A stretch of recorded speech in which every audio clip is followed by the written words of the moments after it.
J'ai rien vu venir. J'avais l'impression que j'étais dans un autre monde, que je ne savais pas d'où ça venait ni comment ça arrivait.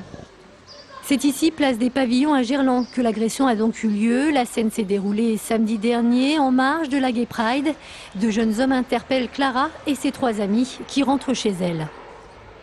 On avait des étiquettes parce qu'après-midi on était partis à la Gay Pride. On s'est fait accoster par 2 jeunes. Ils nous ont demandé si on était lesbiennes, bi, enfin des trucs comme ça. Elle a commencé à la gifler.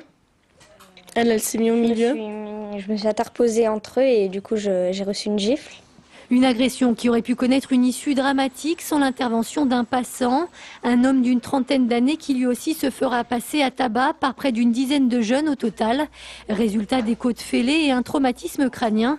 Tout cela sous le regard de nombreux témoins impassibles. J'ai vu le monsieur qui était agressé. Ça m'a fait vraiment un choc terrible. C'est un sauveur, c'est rare. Hein. De nos jours, c'est rare qu'une personne vienne sauver au moins des jeunes. Agression clairement homophobe ou violence gratuite, les motivations des agresseurs restent encore floues à cette heure. Une chose est sûre, c'est que les 4 jeunes filles, elles, sont aujourd'hui traumatisées.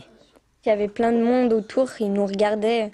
Il y avait même des gens de notre immeuble avec qui on a grandi qui nous regardaient. Personne venait. On n'endort plus la nuit. On a peur quand on sort, quand on est vers le lieu de l'agression, on a mal au ventre.